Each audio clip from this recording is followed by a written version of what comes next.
So I know that 4 years doesn't seem that long ago, but it's gone pretty fast here in Hawaii. And lest we forget how Hawaii handled the pandemic, I wanted to just sort of debrief or remember or reflect on how things used to be in Hawaii. If I was smarter and more strategic for this YouTube channel, I would have done more documenting of that. But I didn't make videos during that time. It just wasn't as detailed because I had a lot of other things going on in my life. But I want to talk about it 4 years later, and maybe people still remember it. Maybe they don't remember. Maybe it's just something that is sort of fading because life seems to be back to normal, minus the Japanese tourists that are coming here in those numbers that we used to see. Things seem to be back to normal. You hardly see anybody wearing masks. Businesses are open. Granted, we lost a lot of businesses, and of course, people got sick and died. But if you just look around, everyday life seems to be back to the way it used to be. Busyness, traffic, people eating out a lot, people just enjoying life. So I wanted to kind of look back on 2020 and subsequently how life used to be. And I have a series of notes here. I'm not going to read them all word for word, but I just wanted to reflect while I can still remember how it used to be, because although Hawaii does change over time, sometimes it seems like it happens so slowly here. I don't know what it is about Hawaii, but it just seems like we experience a lot of change, but it returned back to homeostasis so quickly that I'm afraid we're going to forget all the things that we used to think about, things that we even laughed about, because now life is back to the way it was. So just wanted to put this out there and see if anyone also remembers that. Also decided to give this microphone another chance. It's an interesting setup, so hopefully it sounds okay. Now, the first thing I want to mention is the shutdown of work and just the idea of work in general. I remember we weren't really sure how COVID was going to impact all of us, and my wife was pregnant with our first son at the time, and I remember distinctly we were in the doctor's office getting a checkup for her, and we weren't sure whether our office was going to be open or not. And so I was emailing my boss at the time, and I was asking him, like, should I come back to work, or like what's the plan? And there were so many things that were uncertain. We didn't know what was essential businesses or what was just businesses that would be forced to close down. And so I wasn't sure what I was supposed to do. And I remember in the office, he emailed me back and I read, yeah, just don't come back to work. And I was like, okay. And so from that point on, I could just focus on my son being born and taking care of my wife. And I felt like I was very fortunate because I was still getting paid. Even though I wasn't in the office, I was still getting paid. And I know a lot of other people were not getting paid. They were just cut off. And then they had to go through the whole unemployment office here, which was a whole issue. And I remember how difficult it was for people to get assistance. Now, as just an observer of unemployment, I remember the frustration that people were feeling just seeing that in the news. I remember people were getting very angry.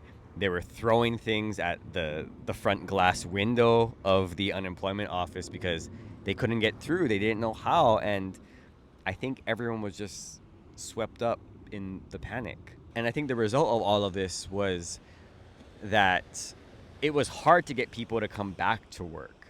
There was so much paperwork for businesses to get the federal benefits or state benefits. But then just for the employees, the workers who had been off of work for so long, to get them to come back. Because I know for a lot of people, and I think they were calculating this, on the news, was that if they just remained on unemployment, they actually were making more money. Not just around the country, but particularly here in Hawaii. You could stay home and make more money, and it was really hard. And I think the long-term effect of this unemployment thing that we're seeing now is, again, this is not a policy thing, this is just observation on what I'm observing, is that people are still kind of in that like mode. The employees are still in that mode of, it's hard to get them to come back to work. I think people are finding that it's hard to hire people and stay for the long term because they need and expect more out of work. Whereas before, maybe in Hawaii, things are so expensive, you take 2 or 3 jobs because you just got to do what you got to do. But I think what we saw during the pandemic time was a lot of work doesn't need to be done in office anymore, or the employee has a lot more power. You factor in things like increasing the minimum wage, and now I think employees are asking a lot more about work. And I think that's a good balance. Maybe for a long time it seemed like it was the employers who had a lot of the power, but now maybe it's swinging more towards the employees. Of course, now this affects how we all get services, and I don't know if you've noticed, but sometimes it can be a little bit slow, and that's not the business's fault. It's just if they don't have enough employees, it's going to take a lot more time to get help.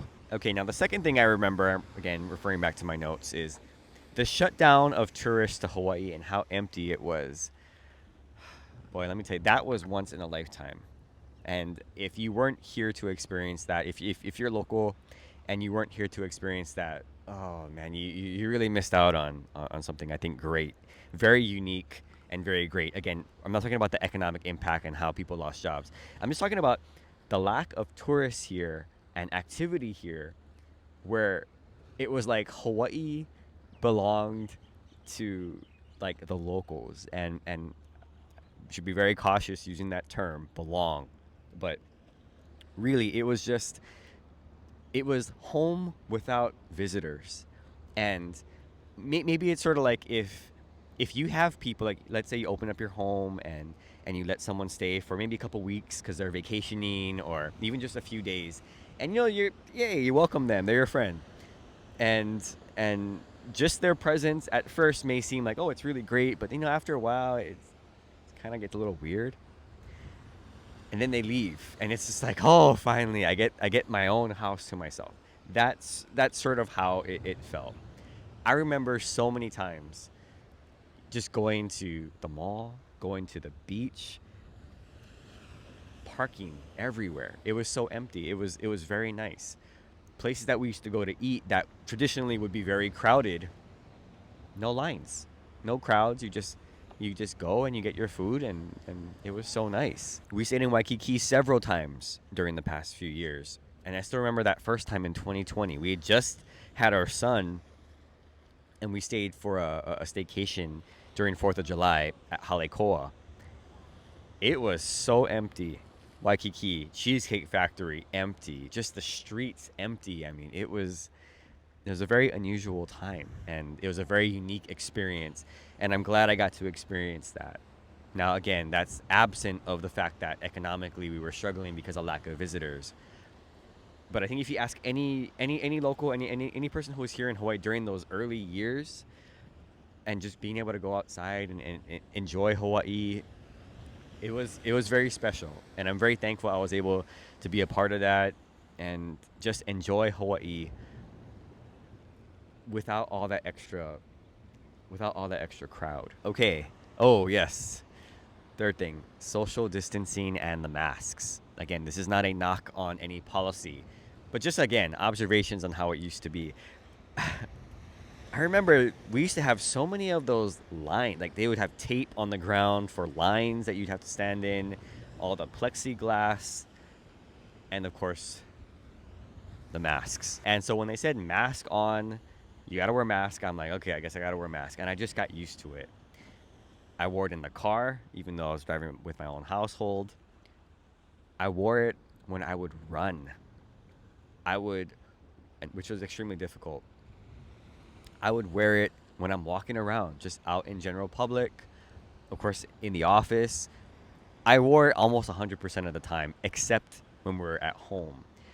Now, I don't know if that's the extreme of what other people went through. I'm sure people had their own uh, compliance, with what they wanted to do. But for me, that was just the easiest thing, and I just learned to do that. But let me tell you, it was tough to wear the mask during those runs, during exercising. And I remember there was one time we were at Kailua Beach, and It was me and my wife and our young son, like 6 months old, maybe, I don't know, 8 months old or something.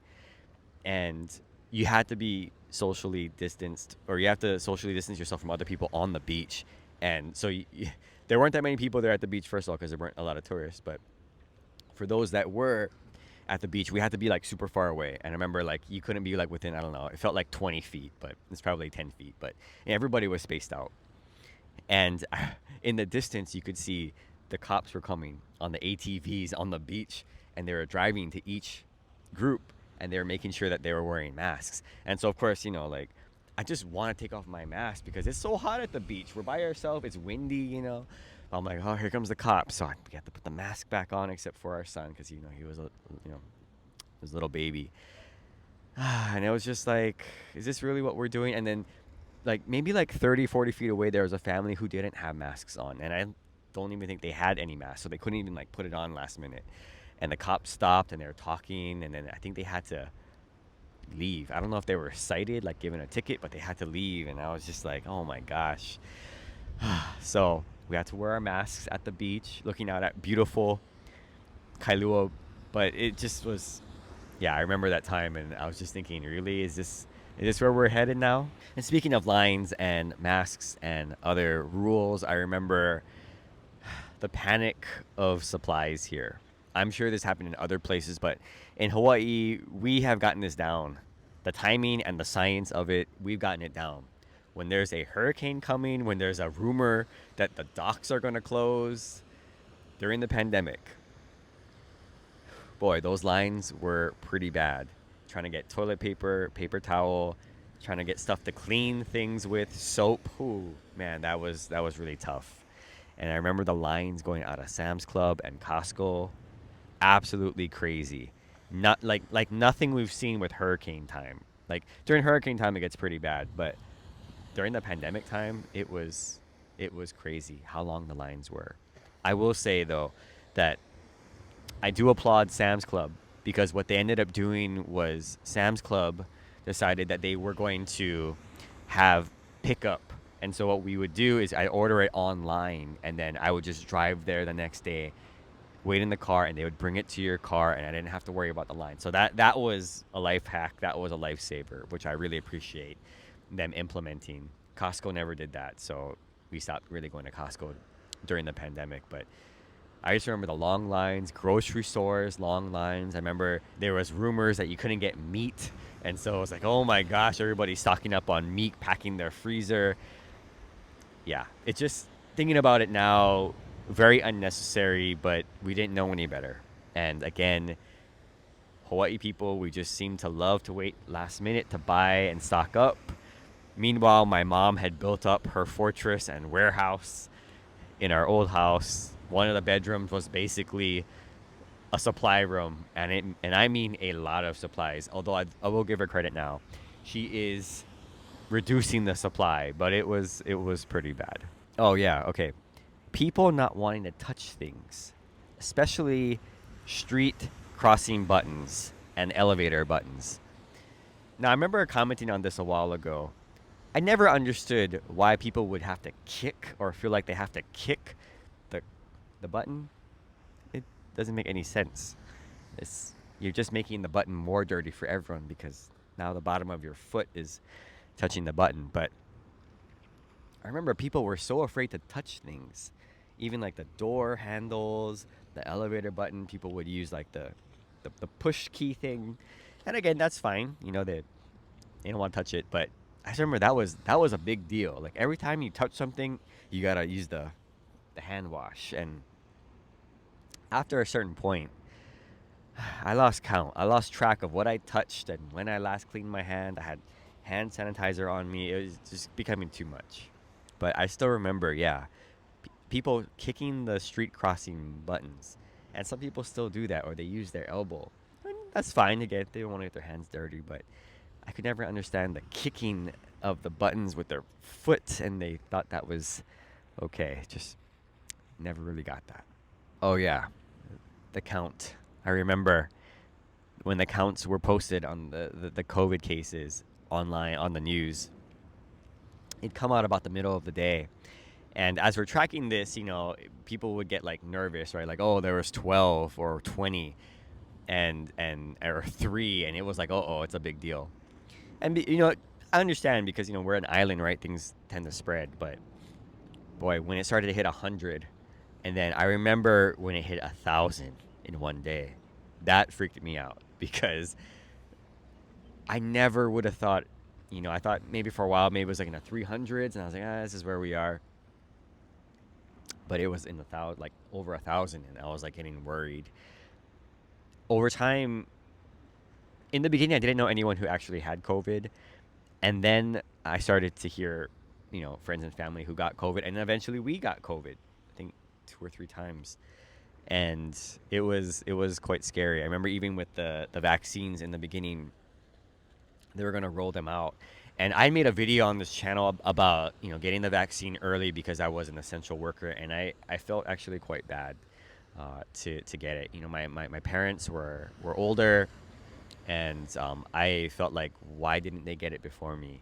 And this is not it's not a political discussion on the efficacy of vaccines or whatever mandate. I'm just saying, like, I just remember the opportunity for me to get one, and then I was wondering why my parents couldn't get it, and that was kind of a hard reality to take. Not just the general public, but I just felt like, why me?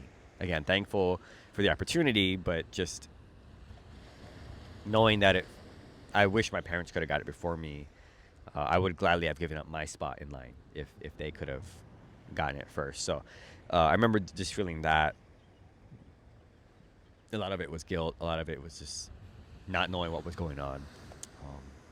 But yeah, getting sick every time I got a vaccine, that was not fun either.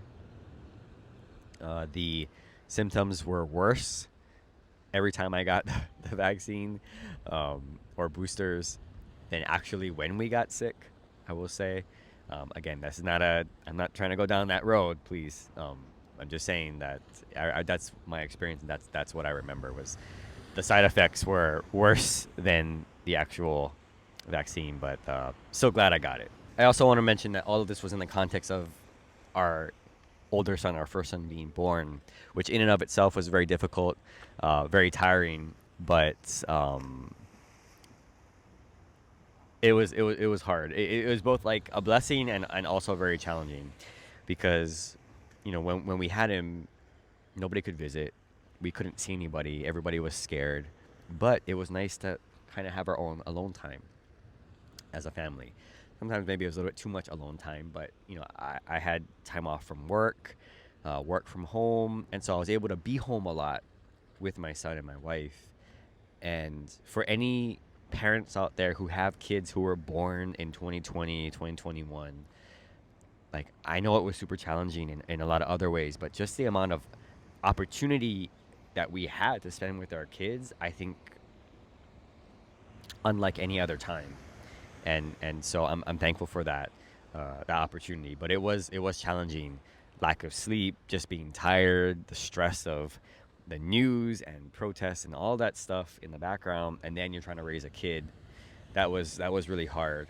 Things were a lot easier though with my second son in 2022, and very big contrast when we went to the hospital. Again, it was still very isolated. They're very focused on that, but at least we could see people. It just seemed a lot less stressful. Those 2 years that had passed, a lot of things had changed. Some things remained the same, but overall, a lot of things had changed, and so it was a lot easier for us with son number 2. But with the first son, boy, it was pretty tough. Just thinking back on all the rule changes, I think out of all the things that was hard, it was the changing of the rules. And this was at the federal level, but also at the state level.